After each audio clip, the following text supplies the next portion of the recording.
One महोत्सव सप्ताह के दौरान सलोन क्षेत्राधिकारी कार्यालय में वृक्षारोपण किया गया। सलोन स्थित दाल अल अकरम प्री स्कूल के नन्हे मुन्ने बच्चों के संग सीईओ सलोन वंदना सिंह ने अपने कार्यालय परिसर में वृक्षारोपण करते हुए बच्चों को हमेशा वृक्ष लगाने के लिए उत्साहित किया। साथ ही साथ उन्होंने बच्चों से कहा कि वो अपने परिजनों को पेड़ लगाने के लिए कहें ताकि आने वाले समय में ऑक्सीजन की कमी न होने पाए।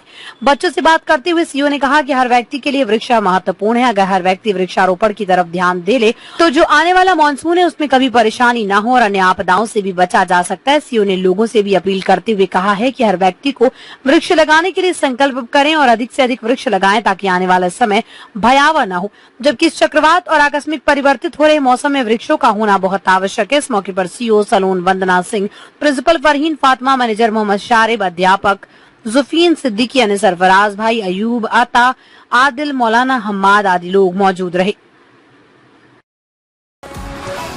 बरगौरी हॉस्पिटल में महिलाओं के साथ इतना अत्याचार हो रहा है जिसकी सीमा ही खत्म हो गई। ठेकेदार 30 दिन ड्यूटी करता है और 6,000 रुपए प्रति माह देता है और 26 दिन के पैसे देता है। पिछले 6 साल से गुप्ता इंटरप्राइजेज, धनु इंटरप्राइजेज, विवेकानंद औद्योगिक प्रशिक्षण संस्था और पहरी ठेका फर्म द्वारा कार्य कराया जा रहा है कर्मचारियों से, लेकिन ना तो समय पर वेतन मिलता है, ना ESI, ना PF का कोई पता है। और तो और कर्मचारियों की संख्या भी आधी पाई गई।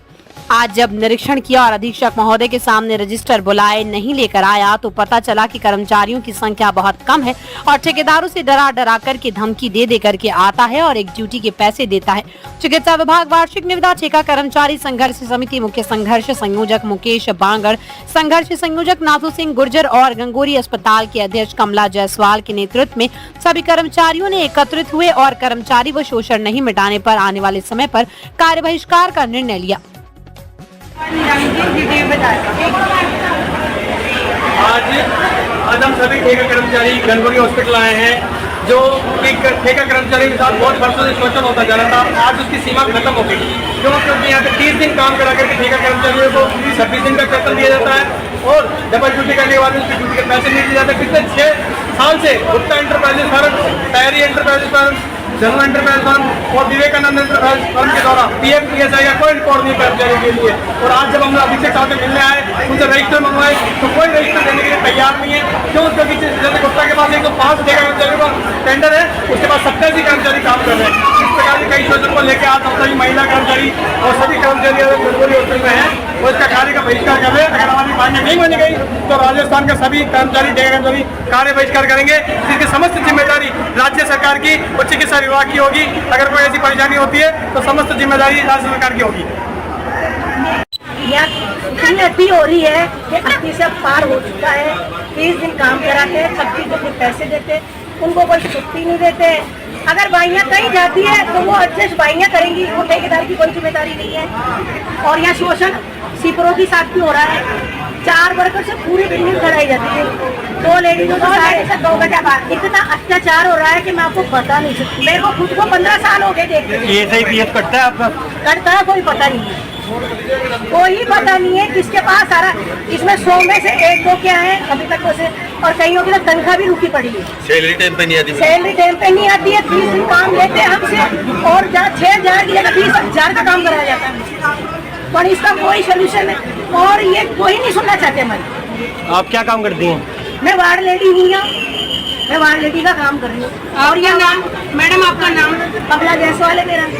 ये हॉस्पिटल दीनदयाल उपाध्याय गंगोरी हॉस्पिटल। यहाँ कब से काम कर रहे हैं? मैंने 15 साल हो गए। 15 साल से ये शोषण। अब एक बेटी थी मेरी। जैसे जैसे विश्व में आबादी बढ़ती जा रही है वैसे वैसे जानवरों को भी बहुत सारी समस्याओं का सामना करना पड़ रहा है। जंगल कट जाने के कारण, गांव देहातों में बड़ी बड़ी बिल्डिंग बन जाने के कारण आज जानवर सड़कों पर रहने के लिए मजबूर हो गए। रहने की सुख सुविधा न होने के कारण कई जानवर हिंसक भी हो जाते हैं, जिसकी वजह से वो इंसानों को नुकसान भी पहुंचाना शुरू कर देते हैं।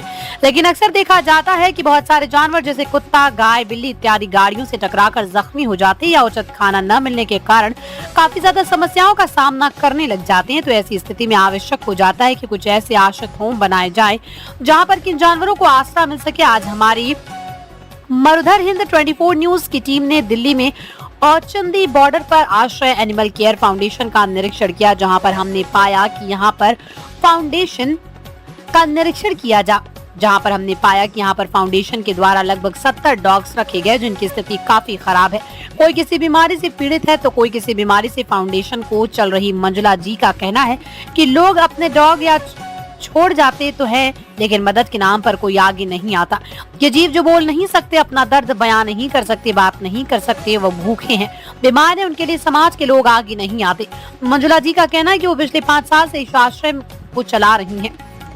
5 डॉग से होने शुरू किया, आज यहाँ पर 70 डॉग हैं। लोगों की मदद न करने की वजह से आज ऐसी स्थिति आ चुकी है कि जानवरों की बेसिक जरूरत को भी पूरा नहीं किया जा रहा है। यहाँ तक कि उनका खाना तक देने में दिक्कत होने लग गई और उनका कहना है कि समाज के सभी वर्गों को आगे आना चाहिए और इन बेजुबानों की मदद करनी चाहिए। हमारा आपसे अनुरोध है कि आपको आगे बढ़कर मंजुला जी की आर्थिक मदद करनी चाहिए। अगर आप मंजुला जी की या उन बेजुबानों की आर्थिक रूप से मदद करना चाहते हैं तो 9205106622 पर पेटीएम या गूगल पे कर सकते हैं। आइए जानते हैं क्या कहा मंजुला जी ने, चलिए सुनते हैं। नमस्कार, मैं हरिंदर कौशल, बहुत बहुत स्वागत है। उपस्थित हैं पचंदी वाडर दिल्ली के बीच में। आप देख सकते हैं कि इस समय हम यहाँ पर आए हैं।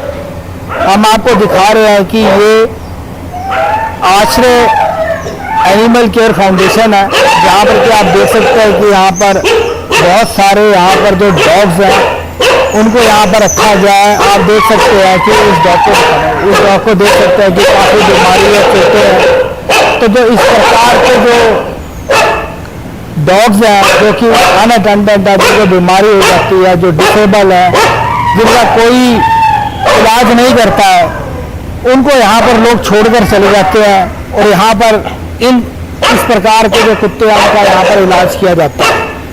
अभी हमने यहाँ पर देखा, यहाँ पर हम आए, इस शेल्टर होम के बीच में लगभग 70 से 80 के करीब यहाँ पर डॉग हैं। लेकिन जो हमने देखा, जो हमारी टीम ने यहाँ पर देखा आकर, हमने देखा कि यहाँ पर जो सुविधाएं हैं उनका बहुत ज़्यादा अभाव है। जो यहाँ पर इसको चला रहे हैं, इस आश्रित होम को, उन्होंने काफ़ी व्यवस्था करने की कोशिश की है। देखो कि आपने, हमारा कैमरामैन दिखा रहा है कि इसमें पंखे लगाए गए हैं, कूलर रखे गए हैं इन जानवरों के लिए, ताकि इनको किसी प्रकार की जो सुविधा ना हो सके। दवाइयों का बंदोबस्त किया गया। हमारा कैमरामैन दिखा रहा है कि आपको अलमारी के बीच में जो जरूरी मेडिसिन है वो भी यहाँ पर रखी गई हैं, ताकि यहाँ पर जो जानवर है उनको किसी प्रकार की यदि कोई बीमारी है, किसी दवाई की ज़रूरत है, जो कि इमीडिएटली अगर जो यहाँ पर उसकी जो इलाज है किया जा सके, उसके लिए जो ज़रूरी दवाइयाँ वहाँ पर रखी गई हैं। यहाँ पर देख सकते हैं कि गैस रखी हुई है। इसके बीच में जो है यहीं पर जानवरों को जो है दलिया बनाकर खिलाया जाता है। यहीं पर उनका फूड जो है तैयार किया जाता है, ताकि जो जानवर है उनको हाइजीनिक खाना मिल सके। इस प्रकार की यहाँ पर व्यवस्था की गई है। लेकिन फिर भी अगर आप देखें, हमारा कैमरामैन दिखा रहा है कि ये जो फर्श है इसकी आप दुर्दशा देख सकते हैं कि ये फर्श जो है काफ़ी दुर्धर दशा के बीच में है। यहाँ पर देख सकते हैं कि यहाँ पर गंदगी है, यहाँ पर साफ करना आसान नहीं होता।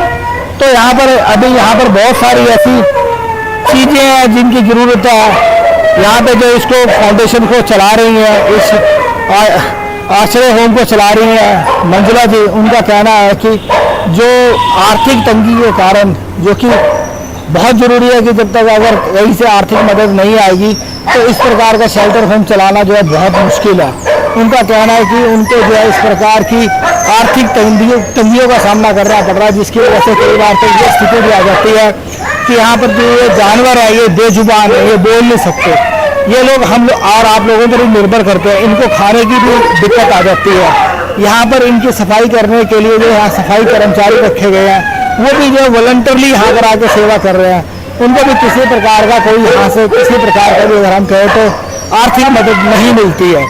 यहाँ की जो स्थिति है उसको भी आपको हमारे कैमरामैन ने दिखाया कि देखिए कैसे ये निर्जीव जानवर है जो बोल नहीं सकते हैं। इनकी जो तकलीफ है ये किसी को बयां नहीं कर सकते, इसको सिर्फ हम लोग समझ सकते हैं, इनका दर्द हम समझ सकते हैं। आप लोग यदि थोड़ा सा आगे आते हैं और अगर थोड़ी सी इनकी मदद करते हैं तो इन जो ये जानवर जो यहाँ पर है, जो बेजुबान है, जो कि कई प्रकार की बीमारियों से इस समय पीड़ित है, इनका इलाज हो सकता है, ये भी ठीक हो सकते हैं और इन लोग को भी जो है भरपेट खाना मिल सकता है। तो हम बात करते हैं जो यहाँ पर इस आश्रय होम को चला रही हैं मंजुला जी। अब उनसे हम बात करते हैं, उनसे जानते हैं कि किस प्रकार की समस्या से जूझ रही हैं और किस प्रकार उनके मन में ये आइडिया आया और वो कब से इसको चला रही हैं? 4 मंजिला भी। अभी जैसे ही आप एक आश्रित होम चला रही हैं, यहाँ पर हमने देखा कि यहाँ काफ़ी सारे डॉग्स हैं, 60-70 के करीब यहाँ पर देखा हमने कि डॉग हैं, और कईयों को तो हमने देखा कि काफ़ी बीमार भी हैं, बीमारी भी है। फिर भी आपने यहाँ पर जो व्यवस्था की है, दवाइयाँ हैं, यहाँ पर खाने की आपने व्यवस्था कर रखी है, फिर भी जो आप यहाँ पर इसको चला रही हैं तो आपको किस प्रकार की समस्याओं का सामना करना पड़ता है? किस प्रकार के डॉग्स आते हैं?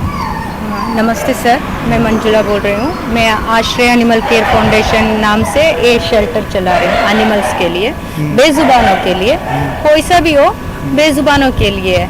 लेकिन मैं 5 साल से चला रही हूँ। पहले छोटे लेवल से शुरू किया मैंने, जब घर छोटा था इसीलिए वहाँ रख नहीं पाती थी, ज़्यादा होते गए, तब मैंने सोचा इनके लिए एक जगह चाहिए, तब मैंने यहाँ पे शुरू किया। जब आपको किस प्रकार की समस्या आ रही है? समस्या तो बहुत सारा है सर, क्या कितना बोलो। स्टार्टिंग से बेसिक नीड्स भी नहीं है यहाँ पे हमें, जो फर्श चाहिए, फर्श नहीं बन रहा है क्योंकि वहाँ से गंदगी वहीं से शुरू होती है। बच्चों के लिए खाना भी मेरे लिए मुश्किल होता जा रहा है इस वक्त, और मेडिसिन चाहिए, बेसिक मेडिसिन भी नहीं है बच्चों के लिए, जस्ट लाइक बेटाडीन, बैंडेज, इन चीज़ों की बहुत मुश्किल है। डिवॉर्मिंग कहते हैं हम इन चीज़ों के लिए। हम जैसे कि आप यहाँ पे हैं, इनके लिए जो जरूरत पड़ती है, जैसे इनका खाना है, इनके लिए दवाइयाँ हैं, तो उनके लिए फंड्स कहाँ से आते हैं? सर फंड्स तो फिलहाल कहीं से भी नहीं आ रहा है। जो सेविंग्स है थोड़े बहुत देते, उसमें से कुछ नहीं हो रहा है। बिल्कुल मुझे फंड का पता ही नहीं है, ऐसे लग रहा है। अभी फिलहाल मुझे उधार पे ही चल रहा है मेरा भी। जो इनके लिए खाना भी कोई दे रहे सामने वाले, वो उनसे उधार की लिस्ट बन गई है। तो इस वक्त में इतनी नीड है मुझे फंड के, इन बच्चों के लिए, इन बेजुबानों के लिए, मुझे नहीं इन बच्चों के लिए चाहिए। अगर कोई हेल्प कर सकते तो इन बच्चों के लिए मेडिसिन चाहिए, खाने की अवेलेबल चाहिए, और नीट एंड क्लीन नहीं है, एक हाइजीनिक रखना पड़ता है, इसमें हाइजीनिक ज़्यादा ज़रूरी है रखना। इन चीज़ों की मुझे बहुत नीड है। अगर हो सकता है ये आपके माध्यम से ही अगर मैं कुछ रिक्वेस्ट कर सकती हूँ, तो जो भी देख रहे हैं इस वक्त, यहाँ पे आके आप फूड डोनेट कर सकते हो, मेडिसिन डोनेट कर सकते हो, और इन कामों के लिए थोड़ा बहुत आप मदद कर सकते हैं। और अगर जैसे कि अभी हम देख रहे हैं कि यहाँ पर जो इतने ज़्यादा डॉग्स हैं, अभी जैसे कि आप बता रही हैं कि यहाँ पे जैसे फूड के लिए आपको प्रॉब्लम हो रही है, लेकिन जैसे यहाँ पर ये चल रहे हैं, एसी चल रहा है, पंखे चल रहे हैं, आपने कूलर लगवा रखे हैं, तो जो इलेक्ट्रिसिटी का बिल आता होगा, बाकी और खर्चे हैं, वो कैसे आप मैनेज करेंगे? सर सारे उधार लेकर ही दे रही हूँ, और उनको मैं क्या करूँ, गर्मी इतनी होती है, उनको हम वहाँ नहीं रखेंगे तो डिहाइड्रेशन हो जाएंगे। बीमार बच्चे डिहाइड्रेट हो गए तो मेरे पास एक्स्ट्रा पैसा नहीं है हॉस्पिटल ले जाने के लिए। यहाँ से हॉस्पिटल बहुत दूर है, और वहाँ के लिए तो एम्बुलेंस की तो बहुत वो अफोर्ड नहीं कर पाती मैं, एम्बुलेंस की बहुत चार्जेस है, वो नहीं कर पाती। इस वक्त मेरे पास एम्बुलेंस भी नहीं है, तो वो भी मेरे लिए एक नीड ही है इस वक्त, एम्बुलेंस की। तो मतलब जैसे अभी आपके पास ये सुविधाएं नहीं है, आपको कोई से फंडिंग नहीं हो रही है, तो आप कब तक इसको रन कर पाएंगी? ऐसे तो आपको बड़ी ज़्यादा समस्या आएगी। कब तक आप उधार लेके करेंगी? कब तक आप मेडिसिन कहाँ से लेके आएंगी? कहाँ से सब कुछ करेंगी? कैसे करेंगी? इसके लिए आगे आप क्या प्लान कर रहे हैं? सर मेरा प्लान यही है, कोई भी लोग इस माध्यम के थ्रू देख रहे हैं, उनके घर में बर्थडे होती है या बड़ों के लिए वो पूजा करते हैं ना, मैं साउथ इंडियन मुझे इतना अच्छा नहीं, बड़ों के लिए पूजा करते हैं ना, तो उस टाइम में अपने 10 रुपए में 1 रुपए भी इन बच्चों के लिए डोनेट करेंगे ना, बेजुबान ये मांग नहीं सकते। हम इनको समझते, हर कोई नहीं समझ सकता इनके फीलिंग्स को, कोई कम ही लोग होते हैं इनको समझने वाले। तो हमारे लिए इनके लिए 1 रुपए भी डोनेट करेंगे ना, तो उस चीज से 10 रुपए में 1 रुपए भी उनके लिए बड़ी बात नहीं होती है। ऐसी बात होती है, ऐसे सारे लोग मिलके एक करेंगे ना, इनके लिए बहुत कुछ हो सकता है। इन बच्चों के लिए मैं कर सकती हूँ। नाम सर? सर मेरा नाम मनदीप है। मनदीप जी, जैसे कि आपके यहाँ पे एक ये डॉग केयर सेंटर चल रहा है, हाँ जी, है ना, यहाँ पर ये बनाया गया है, इसमें आपका बहुत बड़ा सहयोग रहा है, जो कि हमें मंजुला जी ने बताया, और आपके सहयोग से अभी तक ये चल रहा है। तो उसके बीच में जैसे 60-70 डॉग्स हैं, खाने की भी प्रॉब्लम्स हो रही है, और आपने देखा कि इनके लिए सबसे ज़्यादा ज़रूरी तो मैं यही कहूँगा कि आज के वक्त के बीच में जैसे हमारे को घर की ज़रूरत है, आज हमने इनकी सारी ज़मीनें छीन ली, जो जानवर थे कहाँ रहेंगे? सारी जगह तो आपने देखा कि घर बना लिए गए, जंगलों के बीच में भी जाके जो उनकी भी कटाई करके घर बना लिए गए, तो ये जानवर कहाँ जाएंगे, ये कहाँ रहेंगे? इनके लिए जो इन्होंने एक ये पहल की है कि एक इनके लिए आश्रित होम बनाया है, ये बहुत बड़ी पहल है। लेकिन जो ये समस्याएं बता रही हैं, जिस प्रकार समस्या से जूझ रही हैं, दवाई के लिए पैसे नहीं है, खाने के लिए पैसे नहीं है, आपका सहयोग है तो ये काफ़ी हद तक इसको चला पा रही हैं। तो सर ये कैसे किस प्रकार चलेगा और इस प्रकार के जो आश्रित होम है कितने होने चाहिए? सर जैसे हमारे जैसे इंसानों को आगे बढ़ना चाहिए इनकी मदद के लिए, डॉग्स के लिए, क्योंकि यहाँ पे कुछ भी ऐसी सुविधाएं नहीं है इनके पास जो एक शेल्टर में होनी चाहिए। जैसे कि एम्बुलेंस है, मेडिसिन के है, कोई डॉक्टर नहीं है यहाँ पे, बहुत दूर जाना पड़ता है। तो इसलिए हम अपनी जनता से अनुरोध करते हैं कि ज़्यादा से ज़्यादा इनके सेंटर से जुड़े, इनकी मदद करें, ना कि पैसे की मदद करके खाने की सुविधा डलवा दे। जैसे कि इनका दलिया है, चावल है वगैरह, बहुत सारी मतलब ये होती है सुविधाएं जो पैसा ना दे के इनकी मदद की जाए, खाने से लेके और पहनने के लिए यहाँ पे जो यूज होती है उन चीज़ों के लिए हमें लोगों में साथ देना चाहिए, क्योंकि हर इंसान तो साथ नहीं दे सकता। 100 में से कुछ होते हैं 10 इंसान जो आगे आएंगे, लेकिन क्या है हम अपने उसके लिए जीतते हैं, स्वास्थ्य के लिए, दूसरों के लिए नहीं जीतते। हमने जानवरों के बारे में भी थोड़ा सोचना चाहिए, आगे आना चाहिए, अपनी पीढ़ी को भी उसके लिए थोड़ा ज्ञान देना चाहिए। भाई डॉग्स हैं, किसी भी प्रकार का कोई भी एनिमल्स है, उसके लिए हमें अपने दिल से थोड़ा बहुत कुछ ना कुछ निकाल के डोनेट करना चाहिए। मनदीप जी ने हमें बताया कि जिस प्रकार समस्याएं आ रही हैं, जमीन कम पड़ती जा रही है, जानवर कहाँ जाएंगे, कहाँ रहेंगे। आप देख रहे हैं कि बहुत सारी ऐसी जानवरों की प्रजातियां जो लुप्त होती जा रही हैं। पहले हमें चिड़िया देखने को मिलती थी, आज कहीं चिड़िया देखने को नहीं मिलती है। अभी हम दिल्ली के ये आउटर एरिया के बीच में जाके आप थोड़ी बहुत यहाँ पर हरियाली देख सकते हैं, जिसकी वजह से यहाँ पर थोड़ा सा देखते हैं कि तो पॉल्यूशन लेवल कम है। यहाँ पर तो फिर आपको कोई जानवर देखने को मिल जाएगा। लेकिन अगर हम दिल्ली बीच की बात करें, सेंट्रल दिल्ली की बात करें, तो यहाँ पर क्या है कि आज कंक्रीट के आज जंगल बना दिए गए हैं, बड़े बड़े बिल्डिंगें खड़ी कर दी गई हैं। कारण क्या कि आज ग्लोबल वार्मिंग इतनी बढ़ रही है। ये जानवर जाएंगे तो जाएंगे कहाँ? सड़कों के ऊपर हम रोज देखते हैं कि वहाँ पर सड़कों के बीच में गाड़ियों के नीचे आके छोटे छोटे जानवर, छोटे छोटे कुत्ते, छोटी छोटी बिल्लियाँ जो है वहाँ पर मर जाती हैं गाड़ियों के नीचे आके। तो आज इन जानवरों को भी आप लोगों के सहारे की ज़रूरत है। इनको भी एक ऐसा जगह चाहिए जहाँ पर ये रह सके, जहाँ पर इनकी देखभाल हो सके, इनका खाना मिल सके।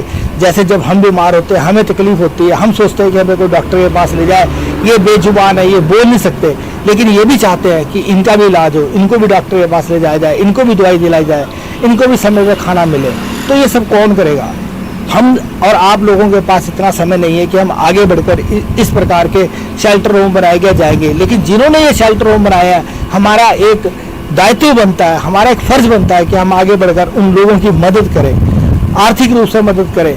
अगर हम पैसा नहीं दे सकते तो हम कम से कम जो उनका खाने का है, दवाइयों का है, जैसे कि हम अपने बच्चों के लिए करते हैं। जब उनका जन्मदिन होता है हम लोगों को बुलाकर खाना खिलाते हैं, जब हमारे बुजुर्गों का श्राद्ध होता है तब हम खिलाते हैं, उनकी तिथि के ऊपर करते हैं। तो जैसे हम इंसानों के लिए करते हैं वैसे हमें सोचना चाहिए कि कुछ एक ऐसे जीव भी हैं जो बोल नहीं सकते, लेकिन वो आपकी तरफ देख रहे हैं, आपके ऊपर आश्रित है। उनकी भी आशा है कि आप लोग उनको कुछ देंगे। आपके दरवाजे पर एक कुत्ता आता है, गाय आती है, सिर्फ वो आपसे एक रोटी मांगती है, एक रोटी के लिए आती है। लेकिन कई लोग ऐसे भी हैं कि जो उनको डंडा मारकर वहाँ से भगा देते हैं, क्योंकि हम क्या एक रोटी देने के लिए भी नहीं दे सकते हम किसी को, इतने भी हम कैपेबल नहीं है, इतने भी हमारी काबिलियत नहीं है कि हम किसी को एक रोटी खिला सकें। कुत्ते या जानवरों को जो हमारे दरवाजे के ऊपर आता है, तो मेरा आप सबसे निवेदन है कि जो इस प्रकार के आश्रित होम चला रहे हैं, आगे बढ़कर आप उनकी मदद करें और उनको ज़्यादा से ज़्यादा उनका सहयोग करें, ताकि इस प्रकार के ज़्यादा से ज़्यादा आश्रित होम खोले जा सके। आप देख सकते हैं कि ये किस प्रकार अभी जानवर है जो चिल्ला रहे हैं। इनके पास अभी तक इनको खाने के लिए कोई यहाँ पर अरेंजमेंट नहीं हो पाया। इनको खाने के लिए जो है सारा कुछ जो है मनदीप जी हैं, जिन्होंने कि यहाँ पे कई दुकानों से मंजुला जी का कहना है कि इनको उधार सामान दिलाते हैं तो इनको खाने को मिलता है। तो आप सबसे निवेदन है कि आप आगे आएँ और मदद करें। आप क्या संदेश देना चाहेंगे? हमारे जो इस समय दर्शक देख रहे हैं, आपको लाखों की तादाद में दर्शक देख रहे हैं, तो आप उनको क्या संदेश देना चाहेंगे? मेरा पहला संदेश है, आपके लोगों को मैं यही रिक्वेस्ट करती हूँ, घर के पास एक कुत्ता है तो भगवान के रूप से सारे आते हैं, वो भी एक भगवान का रूप ही है। हम उसको भगाने से, एक रोटी दे दो, आपके घर के पास वो बैठेगा, आप किसी को नुकसान नहीं देगा। कम से कम हम किसी को भरे हुए को खिलाने से अच्छा भूखे को खिलाए, वो पुण्य मिलेगा हमें। मैं सिर्फ कुत्ता ही नहीं, जानवर बेजुबान कोई भी आए, इंसान भी आए, ऐसी बात नहीं है, लेकिन भरे हुए के नहीं, भूखे को खिलाइए। तो देख रहे हैं आप, उनको अपना नंबर बताइए जिसके ऊपर कि अगर कोई आपकी मदद करना चाहे आर्थिक तौर पर, तो किस नंबर के ऊपर आपकी मदद कर सकते हैं? मेरा नंबर ये है 9205106622 है। इस नंबर पे आप कॉल्स कर सकते हैं और आपको मैं जो भी इंफॉर्मेशन है मैं आपको दे दिया करूँगी। आपको जो भी मंजुला जी ने नंबर बताया, ये गूगल पे और पेटीएम के ऊपर अवेलेबल है। अगर आप कोई आर्थिक मदद करना चाहते हैं तो आप इसमें मदद कर सकते हैं। आप ये नंबर हमारी स्क्रीन पर भी उपलब्ध है, आप हमारी स्क्रीन पर देखकर भी आप इस नंबर पर इनकी मदद कर सकते हैं। जी, आप कब से यहाँ पर आते हैं और कब से आप देख रही हैं सेंटर को? जी, मैं 5 साल से देख रही हूँ, ये शेल्टर रूम चला रही हैं, और प्लस मैं यही जनता करना चाहती हूँ कि भाई जैसे ये अपना पितरों के लिए निकालते हैं या उनके लिए श्राद्ध करते हैं, इतने मतलब जो खाने पीने वाले इंसान जो अच्छा खासा वो मेहनत करके खाते हैं, उनको ना देके बेजुबान जैसे डॉग्स हो गया, जानवर कोई भी हुआ, उनके लिए उनके शेल्टर रूम में या इनके शेल्टर रूम में थोड़ा थोड़ा सा भी उनके नाम से निकाल के बेजुबानों के लिए करें तो इनका पेट भरेगा। अपने सहयोगी कैमरामैन रूबल चौहान के साथ हरिंदर कौशल, दिल्ली और चुंदी बॉर्डर। राजस्थान के खैरथल तिजारा जिले के टप्पूकड़ा में प्रजापति समाज द्वारा आज रविवार को 9वां प्रतिभा सम्मान समारोह कार्यक्रम का आयोजन किया गया, जिसमें 62 प्रतिभाओं का सम्मान किया गया। समारोह में पधारे अतिथियों ने श्री दक्ष प्रजापति महाराज के चित्र के सम्मुख दीप प्रज्वलित कर कार्यक्रम का शुभारंभ किया। दक्ष प्रजापति समाज टप्पूकड़ा कोषाध्यक्ष ओम प्रकाश वर्मा ने बताया कि प्रजापति समाज टप्पूकड़ा एवं आसपास के गाँव के समाज के प्रतिभावान विद्यार्थियों के साथ प्रतियोगिता परीक्षाओं के माध्यम से सरकारी नौकरी में चयनित 62 प्रतिभाओं का सम्मान किया गया। उन्होंने बताया कि समारोह का उद्देश्य समाज में एकता लाना, बालिकाओं की शिक्षा को बढ़ावा देना, समाज की कुरीतियों को दूर करना है। समारोह की अध्यक्षता अतिथि ओम प्रकाश वर्मा ट्रांसपोर्टर भिवाड़ी ने की, जबकि मुख्य अतिथि सूरजन सिंह सेवानिवृत्त RSEB रहे। गरिमामय अतिथिगण समाज सेवी लोकमन प्रजापत, प्रिंस प्रजापत, जिला उपाध्यक्ष युवा मोर्चा जितेंद्र प्रजापत, ओम प्रकाश प्रजापत, बाबूलाल प्रजापत, रवि कुमार रभाना, बबलेश खिदरपुर, दीपचंद निम्बाहेड़ी, सचिन खोरी, पवन गवालदा रहे। मन संचालन माननीय रामोतार प्रजापत गोतोली ने किया। ओम प्रकाश प्रजापत। सम्मान समारोह के बारे में सम्मान समारोह, प्रतिभा सम्मान समारोह हम 2016 से कर रहे हैं और ये 9वां हमारा प्रतिभा सम्मान समारोह है। इस प्रतिभा सम्मान समारोह में सबसे ज़्यादा प्रतिभागियों ने भाग लिया है, जो 80% से ऊपर हैं, जिनमें 3 डॉक्टर हैं, MS कर रहा है एक MBBS है और एक BMS है। बाकी के स्नातकोत्तर हैं, 10वीं और 12वीं, टोटल हमने 62 प्रतिभाओं को सम्मानित किया है। किस उपलक्ष्य में किया गया इसमें? ये हर साल करते हैं हम, छात्रों का हौसला बढ़ाने के लिए। अखिल भारतीय विद्यार्थी परिषद नगर मंत्री देव धाकड़ ने बताया कि आज 9 जुलाई को विवेकानंद सर्किल पर राजकीय महाविद्यालय के पास संगठन का स्थापना दिवस पर विचार शोभा यात्रा कार्यक्रम मनाया गया। कार्यक्रम की शुरुआत स्वामी विवेकानंद के चित्र पर माल्यार्पण एवं दीप प्रज्वलित कर अतिथियों द्वारा कार्यक्रम का शुभारंभ किया गया। कार्यक्रम के मुख्य वक्ता अखिल भारतीय विद्यार्थी परिषद जिला प्रमुख नंदकिशोर मीना एवं प्रांत कार्यकारिणी सदस्य ममता गुर्जर रहे। प्रांतीय कार्यकारिणी सदस्य ममता गुर्जर ने कहा कि परिषद को छात्र हितों में कार्य करते हुए 76 वर्ष पूर्ण हुए। कार्यक्रम में पूर्व तहसील प्रमुख मनोज लाड़, कॉलेज इकाई सचिव अजय धाकड़, सपना दिलीप, नरेंद्र जयप्रकाश, बंटी गुर्जर, सुखदेव गुर्जर, यशु सिंह, हरिशंकर बंजारा, पायल रावत, चांदनी सिसोदिया, पूनम, राधिका, चेतन, निखिल बागड़ी, विकी बंजारा, मेधा, हंसा, मीना, मुदित सेन, सुभाष बैरागी, हरीश चौधरी, महेश अहीर, भारत अहीर, प्रेमचंद अहीर, अर्थव लाड सहित कई कार्यकर्ता मौजूद रहे। भारत माता, भारत माता, भारत माता, भारत माता, नंद के आनंद की जय, विवेकानंद की नंद के आनंद की जय, विवेकानंद की। जिले में चिकित्सा विभाग द्वारा मौसमी बीमारियों से बचाव व उपचार के लिए चिकित्सा कर्मियों द्वारा विभिन्न एंटी लार्वा गतिविधियों का आयोजन किया जा रहा है। मुख्य चिकित्सा एवं स्वास्थ्य अधिकारी जयपुर प्रथम डॉक्टर रवि शेखावत ने आमजन से मौसमी बीमारियों से बचकर रहने की अपील की है। मीडिया से बातचीत में उन्होंने बताया कि मानसून के मौसम में मच्छर जनित बीमारियों का खतरा बढ़ जाता है। ऐसे में पर्याप्त सावधानी के अभाव में बीमार पड़ने का खतरा बना रहता है।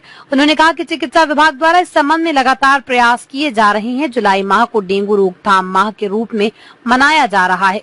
इसके अंतर्गत चिकित्सा स्टाफ द्वारा निरंतर मच्छरों के लार्वा को नष्ट करने के लिए सोर्स रिडक्शन व एंटी लार्वा गतिविधियां आयोजित की जा रही हैं। यदि आमजन भी मौसमी बीमारियों के प्रति जागरूक होकर सावधानी बरते तो बीमारियों से बचा जा सकता है। उन्होंने बताया कि जिले में स्टॉप डायरिया कैंपेन गत 1 जुलाई से प्रारंभ हो चुका है, जो आगामी 31 अगस्त तक चलेगा। मानसून के मौसम में दस्त रोग की संभावनाएं बढ़ जाती हैं। बाल मृत्यु के कारणों में दस्त मुख्य कारण है। दस्त रोग नियंत्रण के लिए कैंपेन का आयोजन किया जा रहा है, जिसमें आमजन को दस्त रोग से बचाव और उपचार की गतिविधियों से अवगत कराया जा रहा है। इसके लिए चिकित्सा संस्थाओं पर ORS कॉर्नर स्थापित किए गए।